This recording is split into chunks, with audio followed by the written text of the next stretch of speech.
Alright, so now we're going to look at not just general measures of central tendency and dispersion, but measures of spatial central tendency and spatial dispersion. So we're going to start off with central tendency measures, and then we'll expand that to look at some that look at variability or dispersion. Okay, so the first thing we're going to look at is what's known as central feature. Central feature effectively just determines what feature is most central from a set of features. So you're actually choosing one of the input features as the central feature.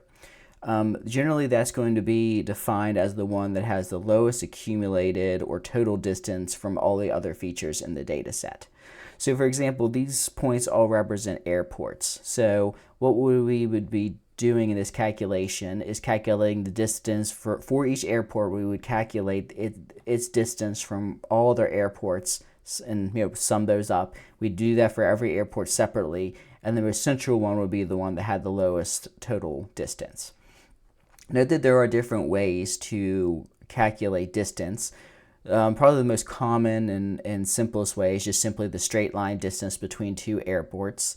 So for example, let's just pick like these two airports here, right? So if we were doing the straight line distance, it would just be straight line distance, right? So if you had the coordinates, you could just do that with like Pythagorean theorem, right?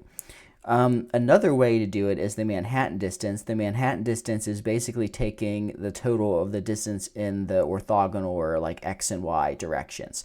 So we would take the distance in the x direction and add the distance in the y direction to calculate it. So in a graph space, imagine that you have a graph and you're trying to determine the distance between 2 points. Again, the straight line distance is or Euclidean distance. You get that with the coordinates and Pythagorean theorem.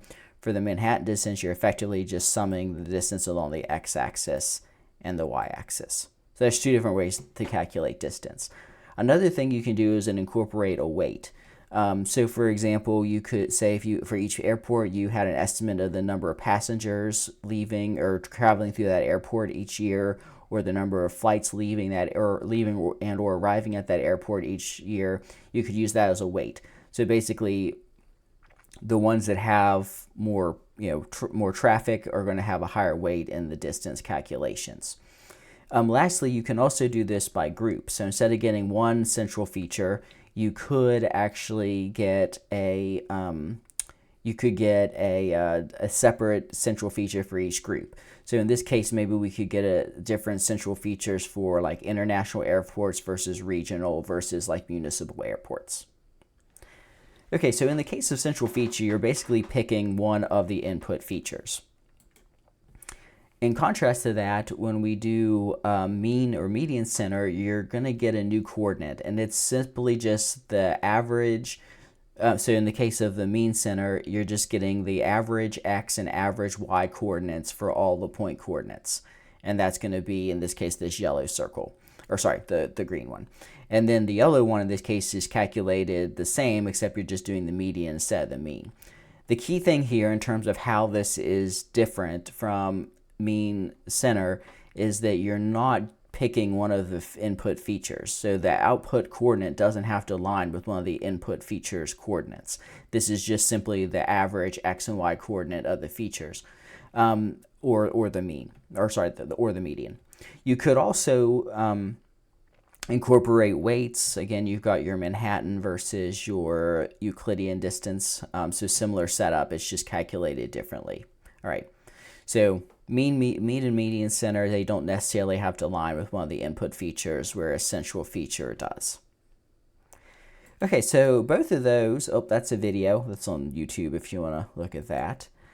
Both of those just simply look at measures of central tendency. It doesn't give you a sense of dispersion. So there are a couple ways to kind of incorporate dispersion into that. So one method is what's known as the standard distance.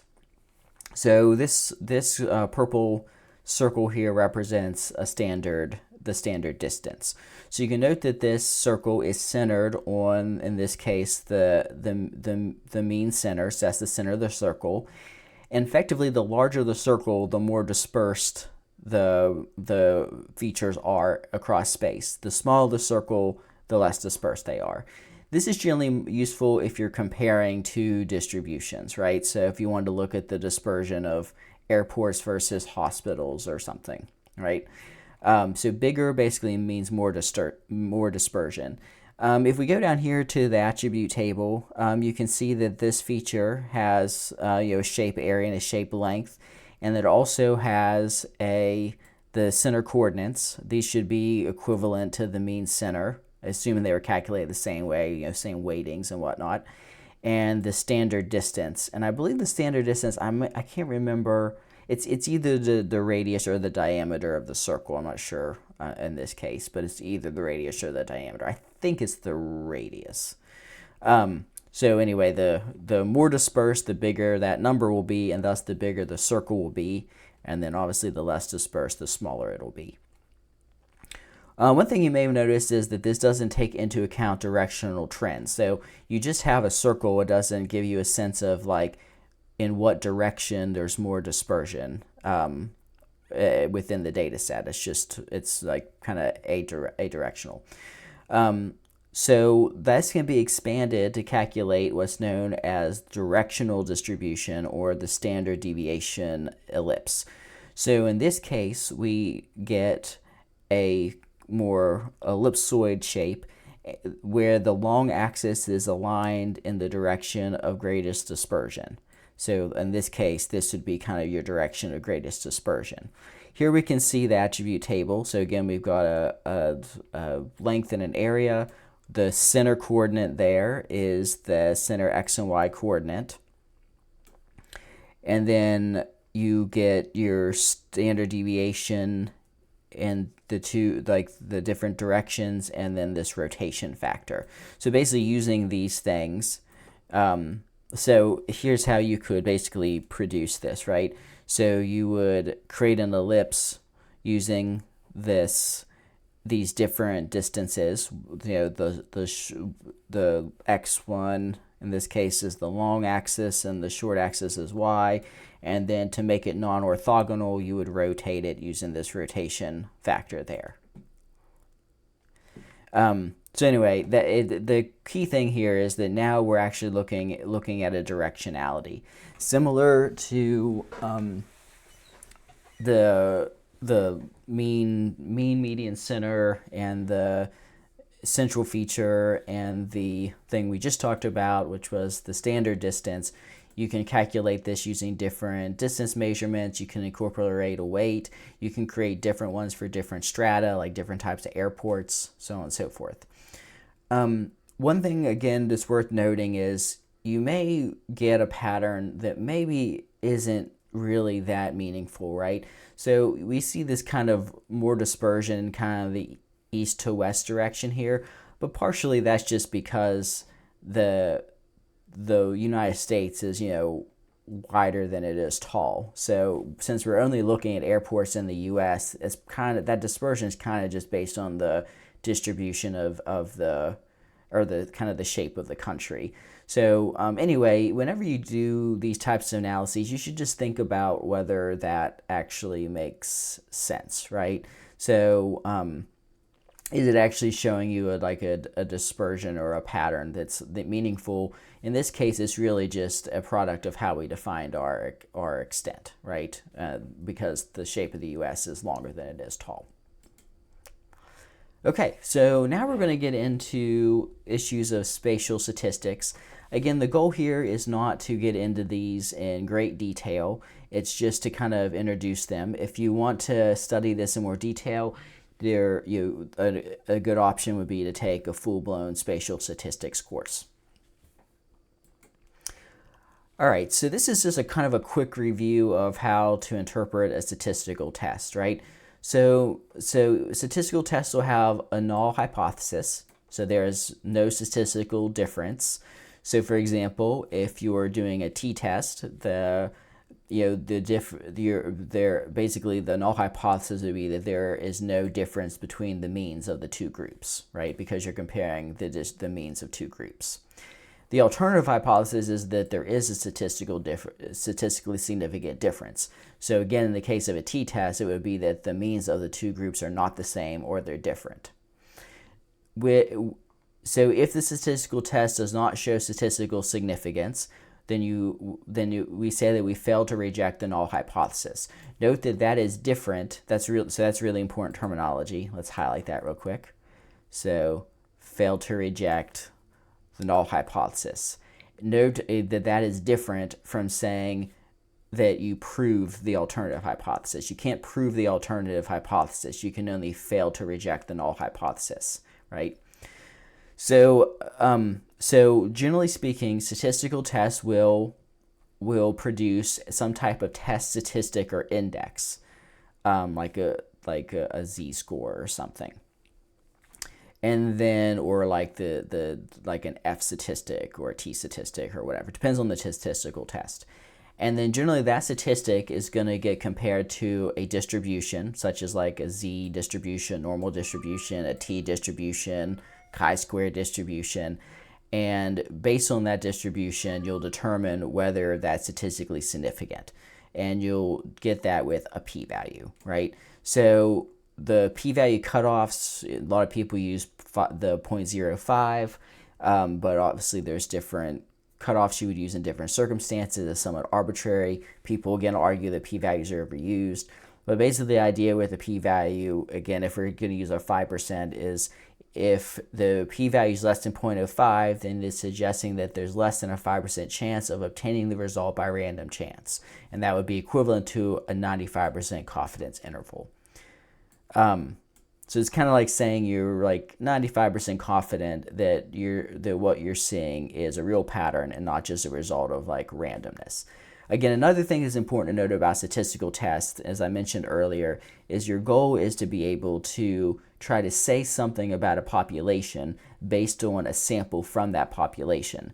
In many ways, if you actually measure everyone in a population, there's really no need for a statistical test because you've measured the whole population, so you can say something about it. You're not trying to infer something about it from a sample from it. But in most cases, we generally have a sample, so we want to infer something about the population from the sample, and that's why we're doing statistical tests or using statistical tests. Okay, so let's start off with analyzing point patterns. Okay, so probably the simplest test for looking at point patterns is what's known as average nearest neighbor. So this is a test to determine if a point pattern is either random, clustered, or dispersed. Note that we're not looking at the attributes or the values associated with points. We're just simply looking at the point pattern. So for example, if you have, I'm just going to draw a little pattern up here in the tan area.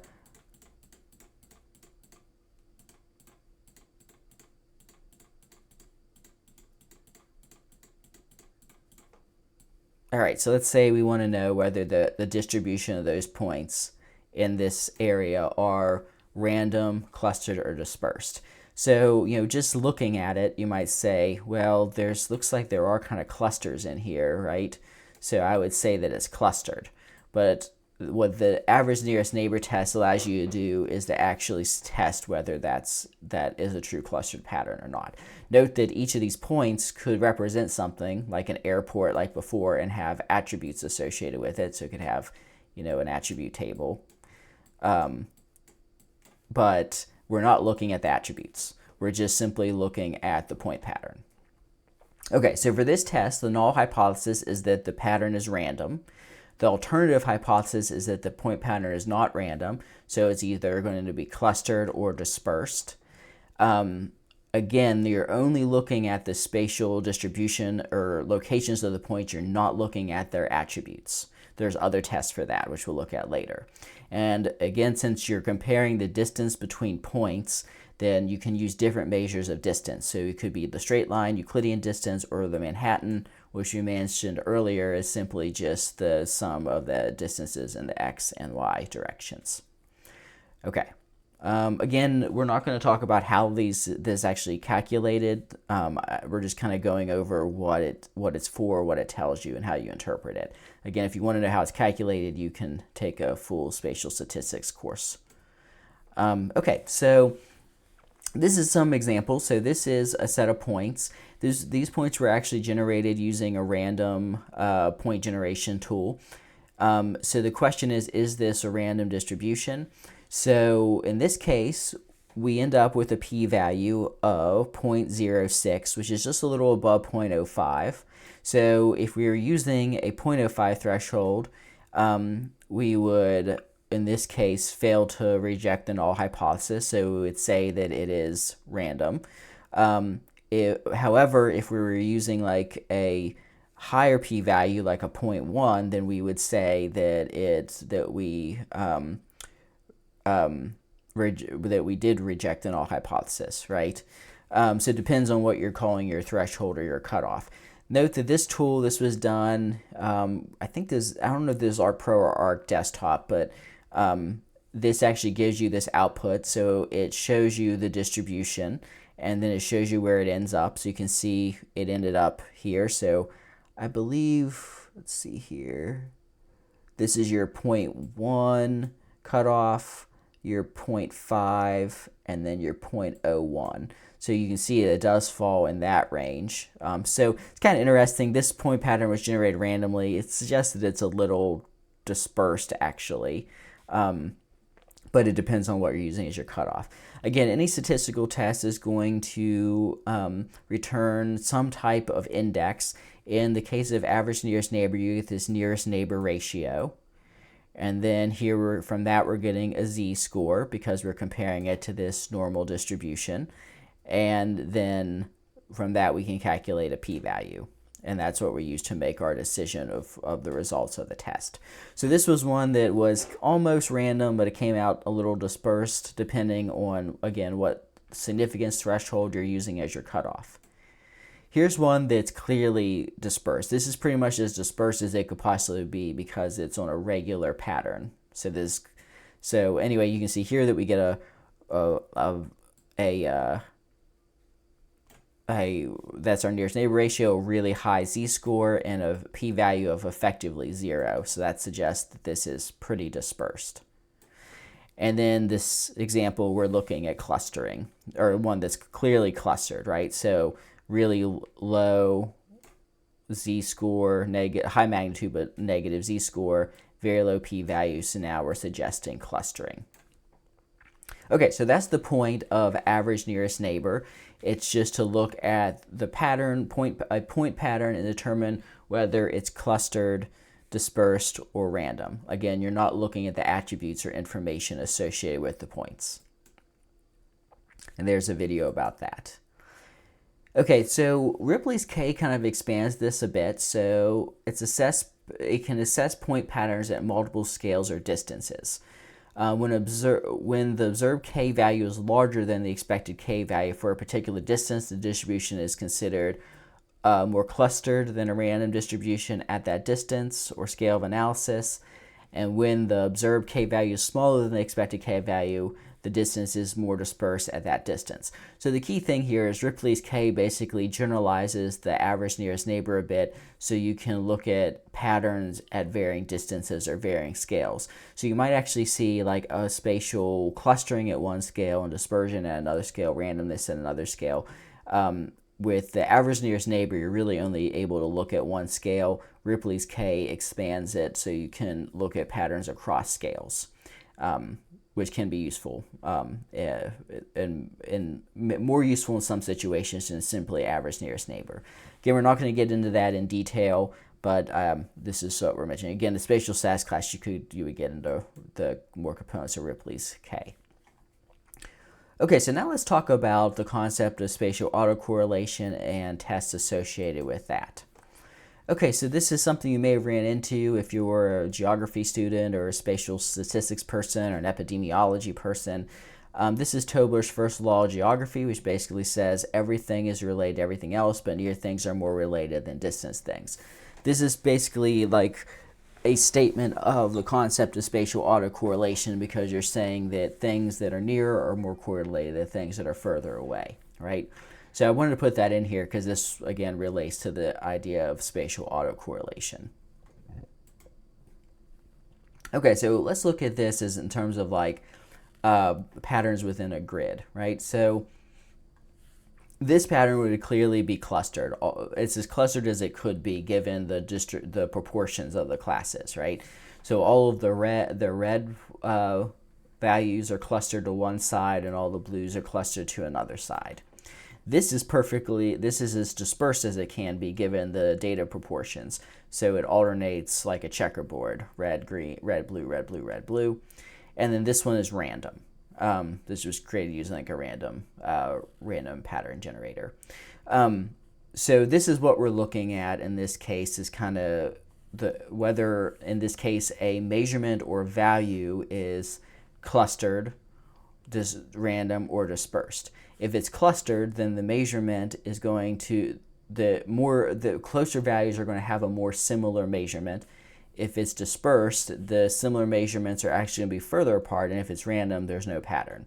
The key thing here is now we're talking about a measurement on a location. So this cell would have some, attribute associated with it, right, that we're interested in, and we're comparing those all the attributes for all of these cells, as opposed to just simply the location of the measurements, as we did with average nearest neighbor. There is one graphical way that's commonly used to look at this concept of spatial autocorrelation, and that's known as a semi-variogram. Okay, so let's take a second here to explain the semi-variogram. All right, so what the points in a semi-variogram represent, to start off with, is not individual measurements but pairs of measurements. So each of the so let's say you have 10 points. So each of the points in the graph would represent a pair, every pairwise combination of all those points. Its position. So again, this is not a single measurement, but a pair of measurements. This distance between points axis, so that's going to be the distance based on some measurement, like Euclidean distance, between each of those measurements. So where it plots on the x-axis is the distance between the 2 points. So let's say if this was scaled from 0 to 500, right? And so like just kind of eyeballing it here, these 2 points would be like 250 units apart, so meters or whatever the units are. Let me clear that. Okay, so that's the distance between 2 points. Again, a point here represents a pair of points. The semivariance is the squared difference of the two values. So this is the values not of their location, but of the whatever attribute it is you're looking at. So let's say your points represent soil samples. The measurement could be like percent clay content. So the semivariance is a measure of the difference between those two values. So basically, to calculate semivariance, it's simple. You just take you subtract the two values and you square it. So if it again was percent clay content, you would take clay content from sample 1, subtract clay content from sample 2, square it, and that's your semivariance for that location. So this is where the point plots relative to the y-axis. So you basically have, we'll just do like sample 1 minus sample 2 squared. And that's your x-axis. And then for that sample 2, again, the y-axis, and then the x-axis is the distance between them, right? Okay, so this is kind of a very simple pattern. So what we're seeing here is near features tend to have in this case anyway, a lower semivariance, which means that they have more similar values. As you go further out, the values tend to be more different, so the semivariance is higher, and that makes sense in the case of like Tobler's law, so they're further apart, so they're less related to each other. But then eventually you get to a point where the pattern kind of levels off because they're basically as different as they're going to get. They're not really going to get more different. So this kind of inflection point here is generally referred to as the range. Let me move on to the next slide because it has some of these other terms on it. So the range is the distance where the model flattens out, so where you stop seeing an increase in semivariance. Things are as different as they're going to be. The semivariance at the range is known as the sill, right? So extrapolating over, so this semivariance here is the value associated with the sill, and the range is the distance, again, where it levels off, extrapolating down here to the x-axis. This term nugget is kind of strange. So the idea is that this is the semivariance at a distance of 0. So if you're taking the same measurement, so again, if we were doing percent clay content, that's like taking a soil core measurement at the exact same location. So that should be the same value. So like kind of in a perfect world, you would expect the nugget to actually be 0 because measurements taken at the same location should have the same value. But that's not always true because of things like sampling error, sampling variability, and issues of scale, right? So for example, if you're using data from like a remotely sensed data set and you have like a 30-meter resolution grid cell, you only have one measurements in that 30 by 30 meters, even though even though there is definitely some local variability there because of the way it's aggregated. So anyway, this kind of explains the concept of a nugget here a bit. So just to highlight a couple key components of this. So the nugget effect can be attributed to measurement error, right? So measurement error, sources of spatial variance at distances smaller than the sampling interval, or both. Again, measurement error occurs because the error inherent in measuring devices. So all measuring devices have some error, some variability. Natural phenomena can vary spatially over a range of scales. Variation at microscale smaller than the sampling distance will appear as part of the nugget effect, right? So again, that could be related to like, variability within a cell, like a Landsat cell, even though you only have one aggregated measurement within the cell. So it's important to gain some understanding of the scale of spatial variation, like what actually matters. So this is kind of a weird effect, but it's something that we see with real data, right?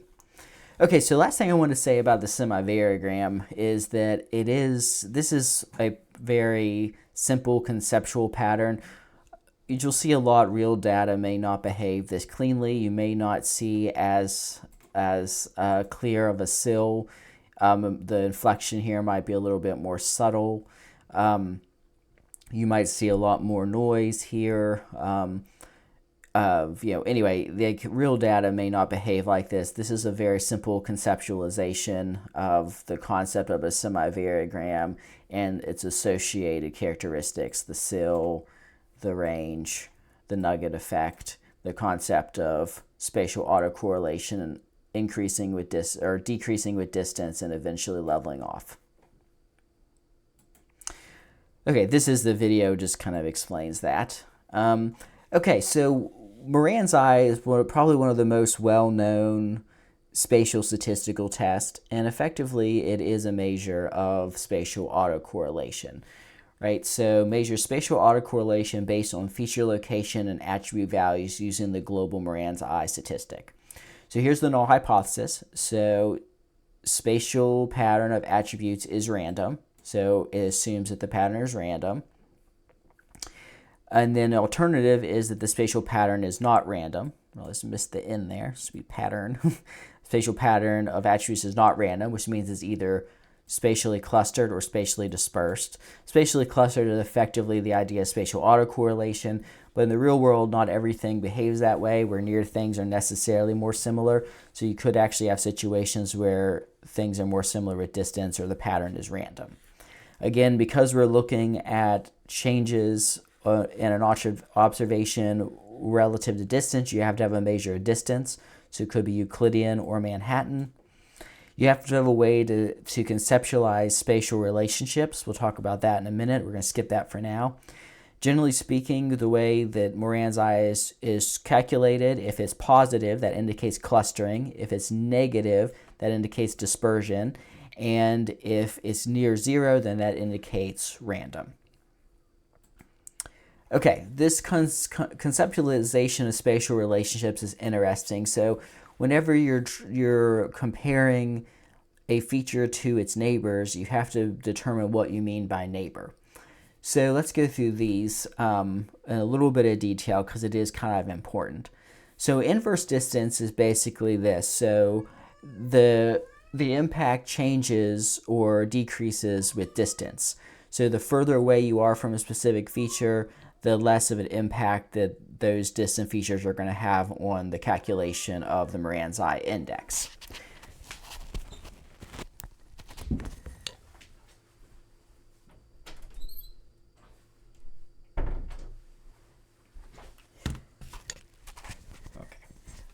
In the inverse distance squared is similar, but you're taking the square of the distance, so the impact tapers off quicker as you move away from the feature of interest.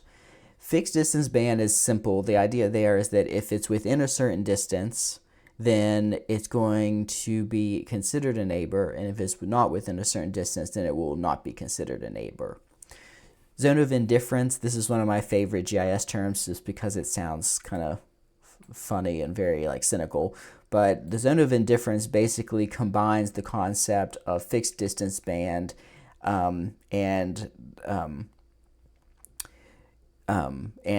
like an inverse distance weighted. So basically features that are within a specific distance get full weight, and then after that the weight diminishes using like an inverse distance or an inverse distance squared. Contiguity edges only means that it's only going to be considered a neighbor if it shares an edge with the feature that you're doing the calculation for. So like if you were dealing with states, you're only going to be considering neighbors if they touch, like if they actually share a boundary, like West Virginia, Ohio, for example. And then this contiguity edges corners, it can share an edge or could just share a single node or single vertice or whatnot. So if it just touched at a point. And then you can also specify weights using your own special weight matrix. So in summary, inverse distance, basically the impact tapers off with distance. Inverse distance squared, the impact tapers off quicker than inverse distance. Fixed distance band means it's counted if it's within a distance. It's not counted if it's outside of a distance. Zone of indifference basically combines those concepts. So it's full weight within a distance, and then the weight tapers off after that distance. Contiguity edges only counts it as a neighbor if it shares a boundary. And contiguity edges corners, it could share a boundary or a single node, right? Okay, so here's some example calculations of Moran's eye. Okay, so first off, we get an index. So this is the Moran's eye index. Again, we're not going to go into the nuts and bolts of how that's calculated, but you would get that in a spatial statistics class. And from that, we can get a z-score, because we're comparing it here to a distribution, and then we can get a p-value, right? So this is showing percent poverty by census tract across West Virginia. This was calculated using contiguity edges only conceptualization of spatial relationships. So this suggests that there are spatial clusters in terms of percent poverty. So in short, census tracts that are closer tend to have more similar poverty rates than census tracts that are further away in West Virginia, based on this analysis. And there's a video that goes through that.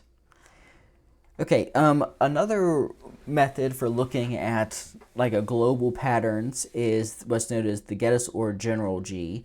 And this is specifically looking at clusters of high values or clusters of low values, as opposed to more generally looking at clusters of just similar values, right?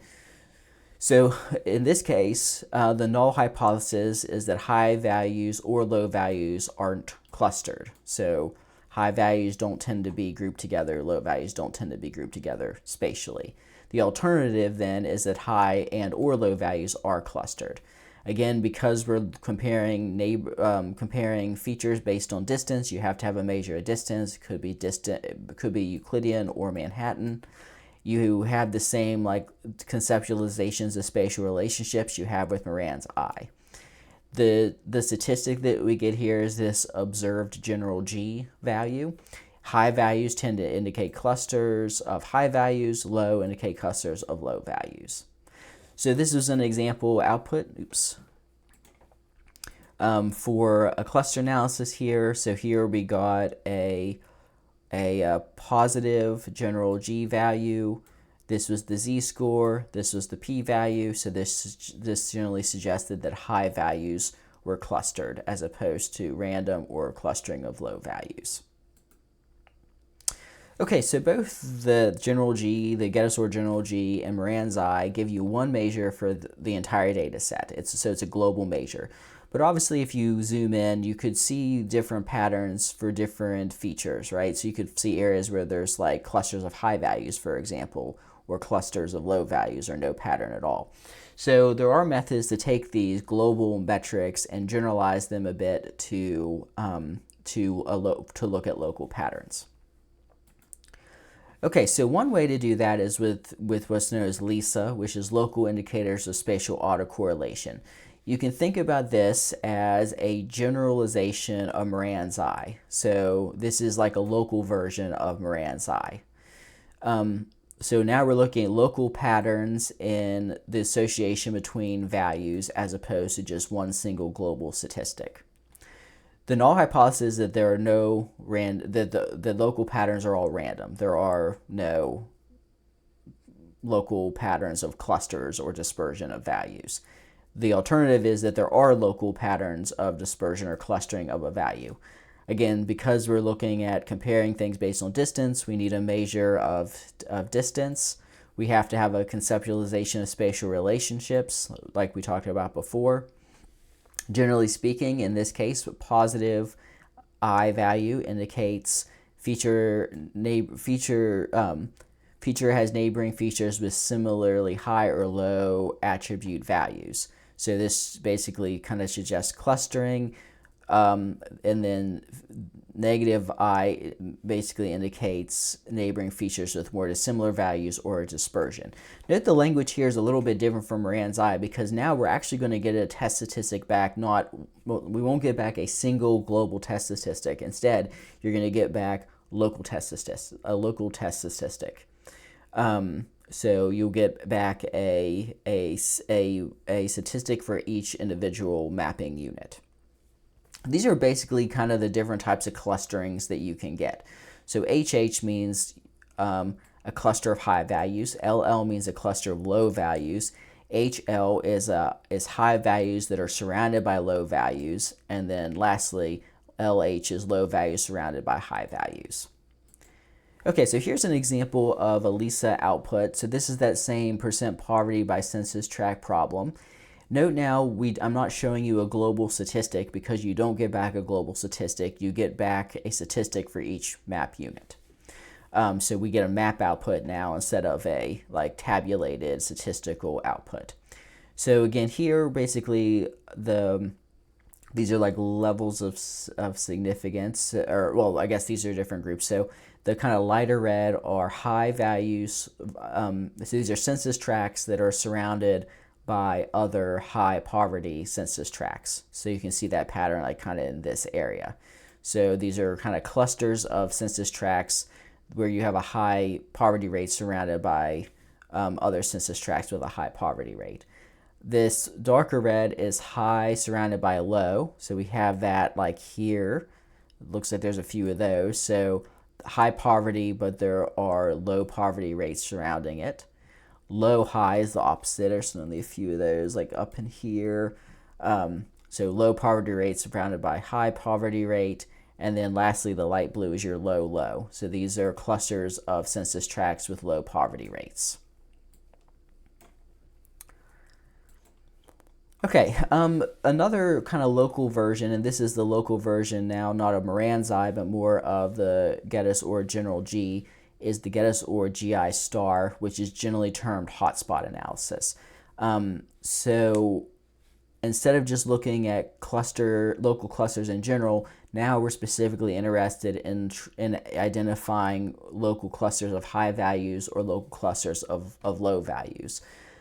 Clusters of high values are generally termed hotspots, whereas clusters of low values are termed cold spots. So again, the null hypothesis here is that there are no local clusters of high or low values.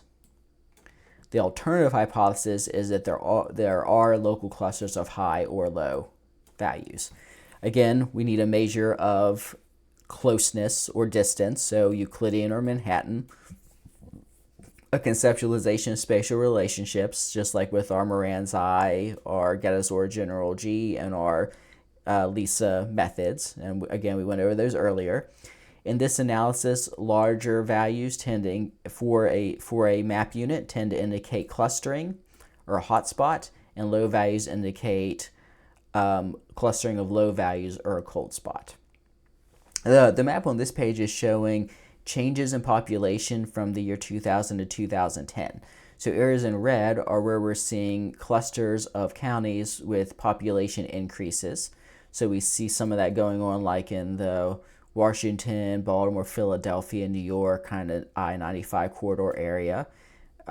East Texas area around, or like basically California, the end of the Southwest, area around like Denver, the Front Range, area around like Salt Lake City, and up in the Northwest, right?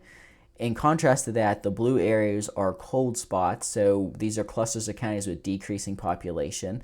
We see some of that going on in like Appalachia, kind of around Detroit, like Rust Belt area, kind of around, I guess, like, what is that, like St. Louis area. I'm not sure the reason for that. But again, in all the tan areas are where there's no clustering of high or lows. Now, that doesn't mean that there aren't any counties out here that are experiencing population increases or population decreases. It's just that there's not a cluster of counties that are seeing increases or decreases based on the way this test was set up. This is another example. The text on this page is the same. There's nothing new. This is just a different example. So this is from Mike and Jackie Strager in the Davis College at West Virginia University. So here we're looking at number of people above 65. So again, red are your high clusters, blue are your low clusters, and then the yellow's your like no pattern. So it looks like we're seeing like around the Clarksburg area, there's a cluster of block groups where there's like an older population. Same thing is true like around Weirton, Parkersburg, Beckley area, kind of the Mercer County, it's Mercer and I don't know my counties down here.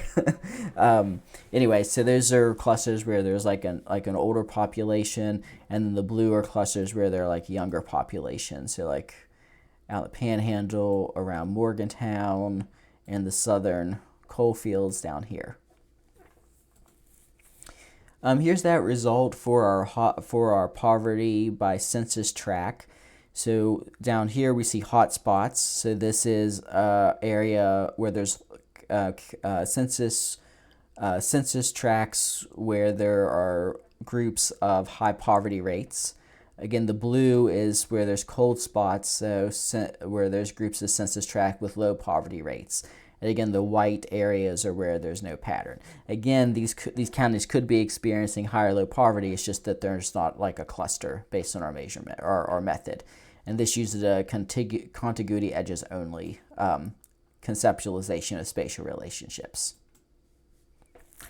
Okay, so this last section is just like a quick introduction to regression and the concept of geographically weighted regression.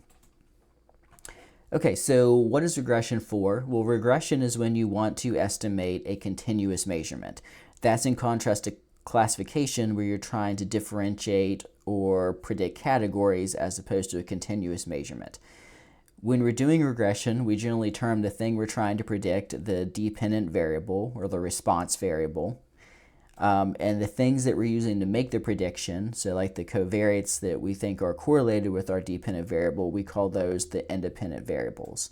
Note I have S in parentheses here because if you could just have one independent variable in the case of single regression, or you could have multiple variables in the case of multiple regression. Sometimes these are also termed the predictor variables. Okay, so this is your simple linear regression equation, right? So y is the thing we're interested in predicting or knowing, and we're predicting this, in this case, with a single other variable. So that other variable value is signified with x. And then to get our measurement, we're multiplying it by a coefficient, which could be the slope, in this case m, and then we have an offset or bias term, which is your y-intercept, which is b. So this is what we would term a model. So that's your model. Sorry, hard to type with this thing. So that's your model. So your model is effectively these coefficients, the slope term and the beta term. So to estimate y, then we we are basically taking our known x value, multiplying it by slope, and then adding our bias term or y-intercept term. And that gives us an estimate of y. When y is an estimate as opposed to the actual value, we generally put a hat above it to say that that's our estimated y, right? So the actual value y then is basically just y hat, and then plus the, like, with an error term added in, right, to the unmodeled part of it. So that's what this whole equation is here. So full y is basically just the model part, so that's your model, and then the error term here, which is sometimes called the residual, right? If we don't include the error term, then we just have the model and its prediction, so y hat, right? So just to summarize, y is the true value of the thing that we want to know. Y hat is our predicted or estimated value. Both m and b are parameters that we can estimate to create our model, and x is the value of the predictor variable we're using the measurement. This is the value of the independent variable we're using to predict our dependent variable. And then E here is the error term, which is the difference basically between the true value of y and our predicted value of y, and that's generally termed a residual.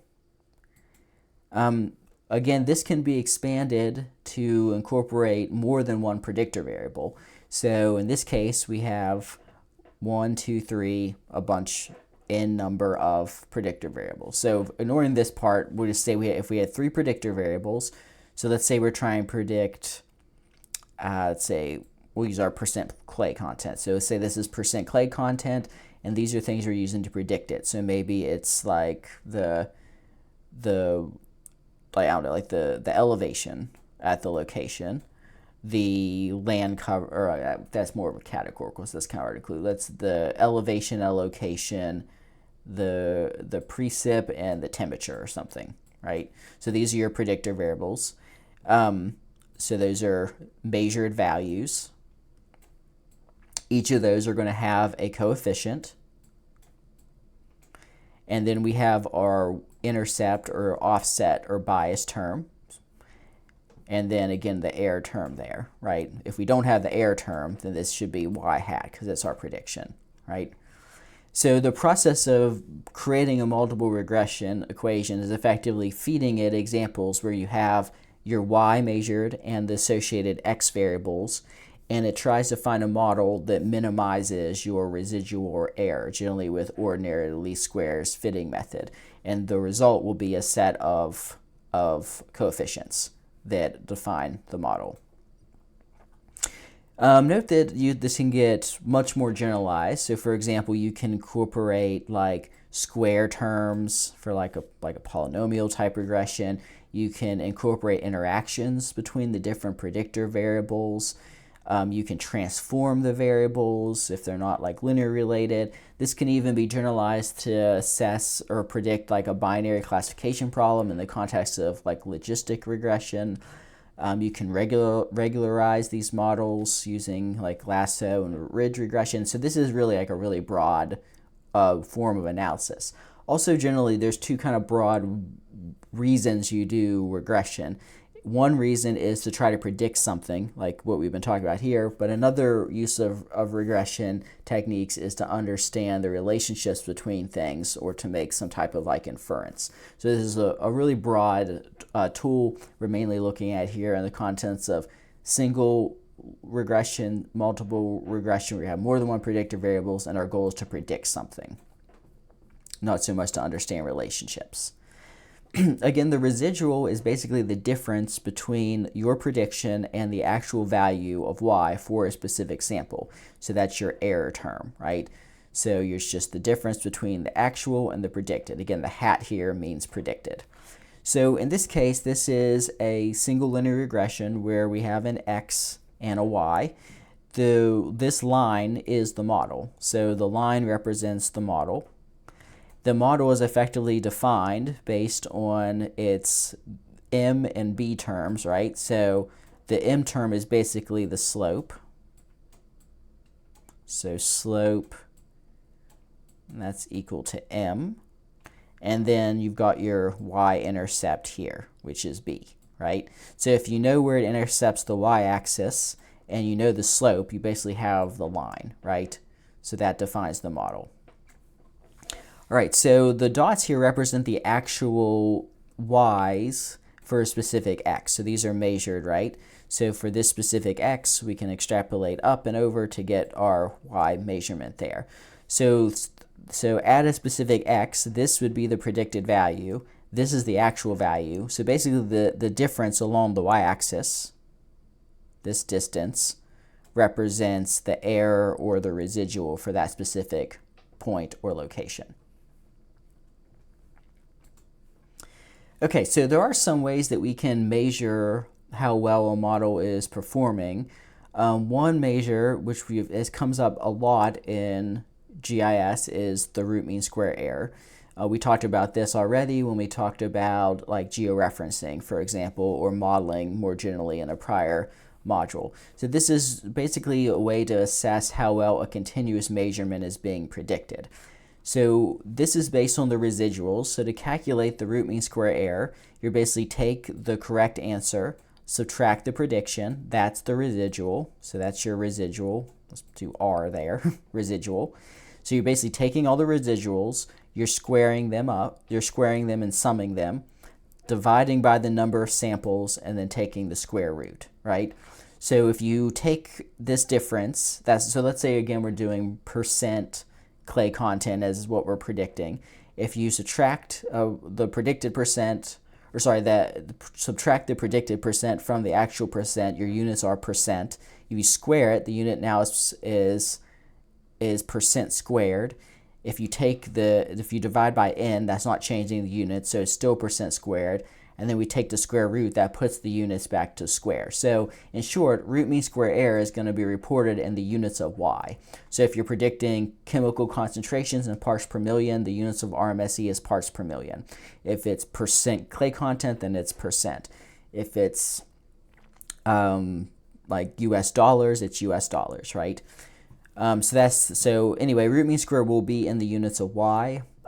Sometimes you'll see MSEUs, which is basically just RMSE but without the square applied to it. So basically RMSE is equal to the square root of MSE. Or the other way around, you could say MSE is equal to RMSE squared, right? So in this case, the mean square error, since it's still squared, is going to be in the units of the square of the units of y. Like, so percent squared, for example, in our percent clay content example. Note that there are some other measures we're not looking at. So for example, another common one is simply mean absolute error. Another measure you'll see is R squared. R squared is basically a measure of correlation, really. It's not really a measure of like accuracy. So r squared is calculated this way. So it's the total sum of squares minus the residual sum of squares divided by the total sum of squares. So what is to the total sum of squares is simple. It's basically just taking each value and subtracting the mean. So this line means the mean. So you're basically getting the difference from the mean for every sample, squaring it and summing it. So you can kind of think about that as the total amount of variability in the data, right? The residual sum of squares is basically this. Now instead of using the mean, you're using the prediction, right? So y minus the prediction. So basically this is the residual. So the residual sum of squares is just the sum of the squared residuals, right? So if we take the total sum of squares, subtract out the remaining variance not explained and divide by that, we basically get what is the proportion of variance that's explained by the model, right? So if you get 1, that means that the residual sum of squares was 0, so total sum of squares divided by total sum of squares is 1. So all the variance was explained. 0 means that you basically explain none of the variance in the model at all, right? So higher generally means more correlation. Again, this is just a measure of correlation. It's not really a measure of accuracy or model performance, but it can be informative and to just assess how much variance and why the model is explaining. Note that when you have more than one x variable or more than one predictor variable, such as in the context of multiple regression, you should adjust r squared to what's known as adjusted r squared, right? So that's basically taking 1 minus the r squared and then multiplying that by n minus 1, which is the sample size, so the number of samples, and then n minus p minus 1, where p is the number of variables. Generally, r squared will tend to increase if you add predictor variables, even if you're really not improving the model performance. So this is an adjustment for that. Note that you only have to do this if you're calculating r squared from the samples that were used to fit the model. If you can calculate r squared from a held out sample that wasn't used to assess the model and just use r squared and not have to adjust it. This slide goes into some differences between r squared and adjusted r squared. You can read through that stuff if you'd like. Note that linear regression and like single, multiple linear regression and its derivatives are all parametric. They all have assumptions. This slide discusses some of the model assumptions associated with linear regression specifically. So first off, linear regression assumes that the variables are linearly related to each other. So the relationship between y and each x can be approximated with a line. If it's a different type of relation, there is a relationship, but it's not necessarily linear. So maybe if you have like x2 and y, and the relationship is something like this, then that's a relationship, but not a linear relationship. So that kind of breaks one of these assumptions. One way people deal with this is to transform x to, in this case, so that the relationship is more linear. So it does assume that there's a linear relationship between x and or y and each of the x variables. It also assumes that the residuals are normally distributed. So you can assess that, as we talked about earlier, by simply looking at a histogram or a kernel density plot, looking at a QQ plot, or there are statistical tests for that, which we didn't talk about. So it does assume that the residuals are normally distributed. When you have more than one predictor variable or more than one x, it's generally assumed that those variables are not highly correlated with each other. So there's limited or no or limited multicollinearity. So that means that, again, x1 and x2 should not be correlated to each other. So if you graph them against each other, you should get basically just like a random pattern with no trend. One way to assess that is with this variance inflation factor, which we're not going to talk about in here, but there are, again, ways to assess both graphically and statistically for correlation between variables or multicollinearity between variables. it also assumes that the samples are independent of each other. If you're worried specifically about spatial autocorrelation, that can be assessed with Moran's I, which we talked about earlier. So if you get a statistically significant Moran's I that indicates dispersion or clustering, that could indicate that spatial autocorrelation is violated or all the samples are not independent. Note that's really only one type of correlation. There are other types of correlation like temporal correlation, right? So this would just assess for spatial autocorrelation. And then lastly, it assumes this concept of homoscedasticity. Homoscedasticity basically, so homo means same. Basically, the idea here is that the residuals or the model error doesn't change with values of y, or the model is doing an equally good or equally bad job of predicting values of y depending on their magnitude. So if you plot the residuals relative to y, you should just kind of see a kind of a flat or random pattern, right? What you don't want to see is what's known as heteroscedasticity, and that's where there's a pattern. So like in this case, what we're seeing here is that there are lower residuals for lower values of y. So that means that the model is doing a better job at predicting low values of y. It's doing a poor job at high values of y, because you can see how this kind of fans out there, right? So that would indicate, again, an issue in that the model there should be no trend in the residuals when plotted against the values of y. You should just see a random value or randomness there, which indicates that the model is doing an equally good or equally poor job depending on the magnitude or values or ranges of y. Okay, so as we mentioned at the beginning of this section, there is this concept of spatial heterogeneity, which is this idea that patterns can vary over space. So whenever you create a linear regression equation or a multiple regression equation or a model, you're basically assuming that you have one relationship that explains the relationship between x and y or y and multiple x's that holds for all locations across the landscape. But that may not be true because, again, that relationship may not be constant. So, for example, in one climate, you might see a very strong correlation between like daily temperature fluctuation and clay content in soil, but you can't really assume that if you go to another location, or especially another climate, you're gonna see that same pattern.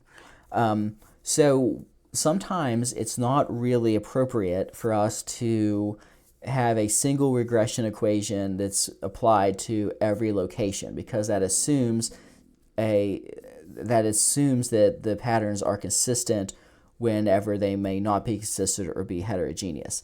So that's where techniques such as geographically weighted regression come in. So what if the relationship between x and y vary across space? Well, that would indicate that one regression equation with one set of coefficients is not really going to work. It could be misleading or weak. So what geographically weighted regression does is it allows you to have models that actually vary over space. And what we change, or what we have as parameters in the models, are basically the coefficients, right? So we have our intercept term and our coefficients for each of our predictor variables. So what this means is that you basically have a model that at a specific location will have a unique set of coefficients, as you can see here. So you won't get a single model, you get a model that's specific to a specific location. So just going on to this last slide here, this is showing the y-intercept for a model and the coefficient for one variable, which is distance from urban centers. So in this situation, you can see that this is not consistent. So this beta term, beta n, for those the coefficient for this variable, and our beta 0 or our intercept term, they actually vary over space. So you get a unique linear equation or relationship at each location because the coefficients vary over space. So in short, geographically weighted regression is a way to kind of expand general regression so that it can vary over space and accommodate this concept of spatial heterogeneity. Again, in a more advanced spatial stats modeling course, you would get into how geographically weighted regression is implemented and worked and parameterized. There's different flavors of geographically weighted regression and methods also. Here, the idea was just to kind of differentiate it from just your typical standard regression techniques. Okay, and that is the end of this section. So we'll do, the next section is pretty short. It's just a quick introduction to spatial interpolation. So we'll take a look at that, and then that will effectively wrap up the class content.